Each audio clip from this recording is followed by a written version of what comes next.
Hello ஃபேமே, எல்லாம் எப்படி இருக்கீங்க? நல்லா இருக்கீங்கன்னு நம்புறேன். நானும் ரொம்பவே நல்லா இருக்கேன். என்னன்னு பார்த்தீங்கன்னா, நான் எந்த அளவுக்கு லடாக் போக எதிர்பார்ப்பாக இருக்கணும் அந்த அளவுக்கு நீங்களுமே எதிர்பார்ப்பில் இருக்கீங்க. ஏன்னா அவ்வளோ கொஷின்ஸ் மெசேஜுமே வந்துட்டு இருக்கு. ப்ரோ எப்போ லடாக் போகிறீங்க ப்ரோ?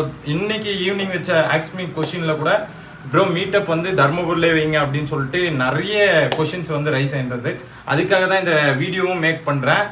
அதே மாதிரி இப்போ நம்ம என்னைக்கு லடாக் கிளம்ப போகிறோம்னா, இது ஜூன் 8 நம்ம கிளம்ப போகிறோம். எங்கேருந்து கிளம்ப போகிறோம்னா தர்மபுரியிலேருந்து தான் கிளம்ப போகிறோம். தர்மபுரியில் நான் உங்களை எதிர்பார்த்துட்டு நிறைய பேர் வருவீங்கன்ற ஒரு நம்பிக்கையில் நான் உங்களை நம்பி இந்த வீடியோ போஸ்ட் பண்ணுறேன். முடிஞ்ச அளவுக்கு தர்மபுரியில் இருக்க உங்கள் ஃபேமிலி, என்னோட ஃபேமிலிக்கு நீங்கள் ஷேர் பண்ணி விடுங்க. உங்களை நம்பி தான் நான் போடுற இந்த வீடியோ. ஸோ மறக்காமல் எல்லாருக்கும் ஷேர் பண்ணி விடுங்க. ஜூன் 8 நம்ம லடாக் போகிறோம். லடாக்கோட சீரீஸ் இதுக்கு மேலே வரிசையாக வந்துட்டே இருக்கும். உங்களை நம்பி மட்டும்தான் போடுறேன், கைவிட்டுறாதீங்க. Bye bye, take care.